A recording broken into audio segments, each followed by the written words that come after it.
Daniel Tavis. Daniel graduated high school with honors and talked of going to medical school. In October of 2016, Daniel committed suicide after facing many years of depression. He was 17 years old. Eileen Jaminian. Eileen was a 17-year-old high school senior who was bullied by her classmates. In March 2016, she committed suicide.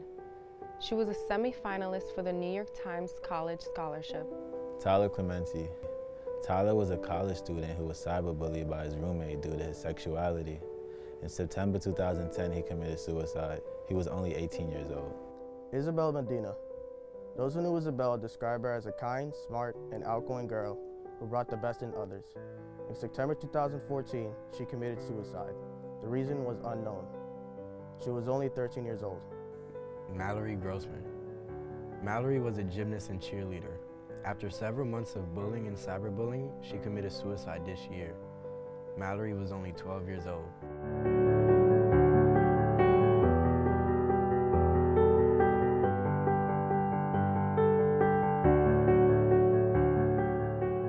When I see headlines in the news and I see someone who had a bright future, just take their life, I'm devastated almost as much as I would be if I knew them.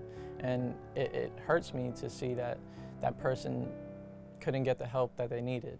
You hear those names and you don't know them, but you kind of feel the impact from hearing that they committed suicide. They just felt like that was the only way out. Suicide is the second leading cause of death for college-age youth and adolescents ages 12 through 18, beating out even cancer and heart disease. When I hear the word suicide, it's like a taboo, but it's a very real thing and it happens all the time. It's a real touchy subject, but it's definitely a topic that needs awareness.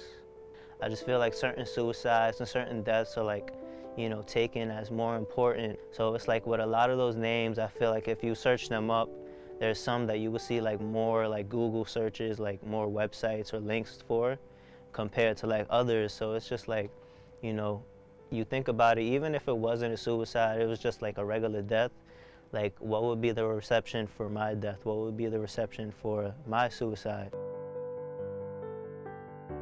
Each day, there are 5,240 suicide attempts by teens. 4 out of 5 teens who attempt suicide give clear warning signs, but they often go unnoticed or even get ignored. I want to say definitely recently, a year ago, was I guess my first I had suicidal thoughts before, but definitely this was the first real one for me, because like I said, I don't get depressed, but I just felt like it was so much that tied into it. I was just so stressed out and I was just panicking. So I guess my value of myself, because it basically went up at the end of the high school. My value and my view of myself kind of went all the way up to the point where I guess it just went down. When I got to college, I felt like I dealt with something that it's such a shift. College is definitely a shift. You have to be way more independent, and it's way more stressful. Dealing with you gain weight after high school immediately, because you don't have gym no more. So you gain weight, and my view of myself just started coming down. And I would look at myself and I was gaining fat here, and just I just felt I don't know, just my view and my value of myself, I just didn't feel valuable. So I mean, by the time I finished my first year of college, my second semester that year, it was so stressful to the point that I was stressed and I didn't think I was gonna be able to get out the semester.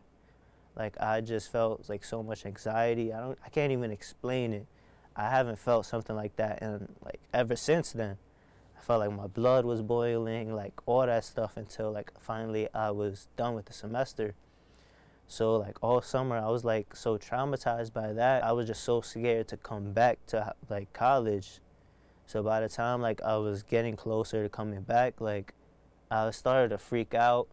My view, I started feeling insecure, and I was okay, this is the first time in a while since my depressed days that I was dealing with insecurity and stuff.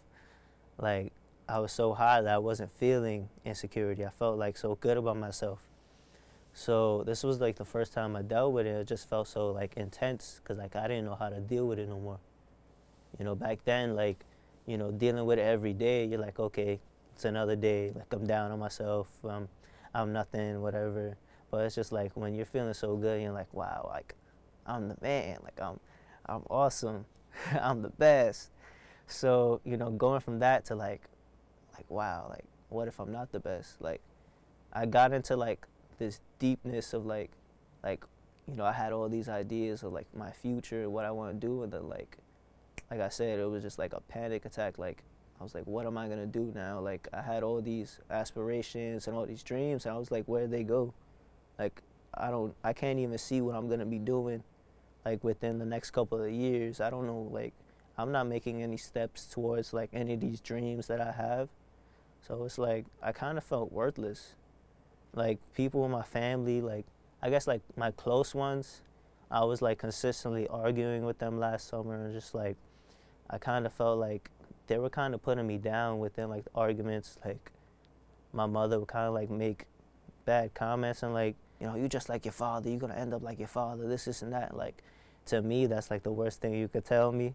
Like you're gonna like, my mother knows that like I hate that. Like don't call me my father. Hearing all this stuff, I felt like it kind of like brought me closer to the edge. So like one day it just hit me, and I was just like, all right, like, you know, what if I'm not here?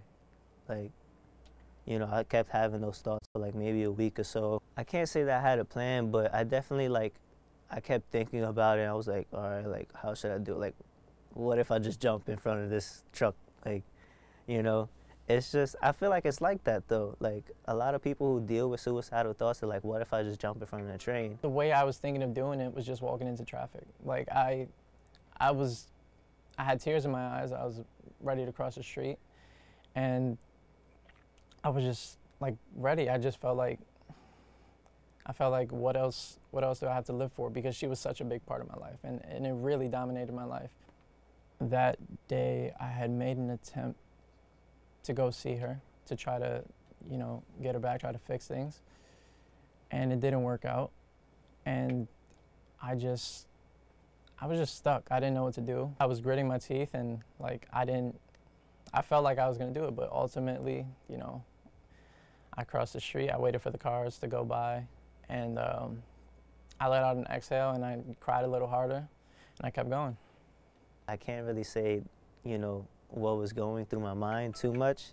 I don't remember it that well, but definitely I remember like my mother had like Moscato or something in the fridge, and like I just downed whatever was in the fridge, and like to the point where like I was drunk, and you know, I kind of like put these pills on my bed and like all this stuff. Like I don't have to go in great detail, but I remember like writing a note about like all the things that were like bothering me. And I mean, it was for like my loved one at the time, and like I wrote the note, and to be honest, I didn't know what to do with the note. Like after like I decided not to, because basically the note like was one of the main reasons why I didn't do it, because like I was just thinking about it. And I wrote in the note, and I wrote like a list of names of all these people who like mean a lot to me, and I just thought about like what's gonna happen if I don't see my little ones. Like I want to see, you know, my little cousins like grow older. Like one of my aunts actually told me like, if anything ever happens to me,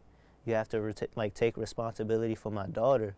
So I'm like, what if something happens to her and like they gotta put this kid in a home and stuff like that? And just like, I guess this view and like these thoughts was like one of the main reasons why I just didn't do it. I didn't take these pills. I was like, what's gonna happen with my grandmother? Like I'm definitely a grandma's boy, and like I can't do that to her. Like, you know, have her bury me. But yeah. What always stops me is thinking about the people that I'd hurt. So I know people care about me. I'm aware of that. Not everybody knows that, but it's important to know somebody does care about you, and I can prove it. Even if you can't point out somebody that cares about you, I can show you someone that cares about you. But I knew I would hurt my family.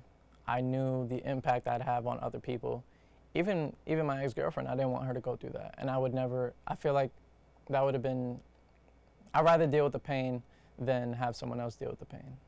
Besides that, I still have a purpose here. I'm still young. I still have a lot to do here. I'm not done.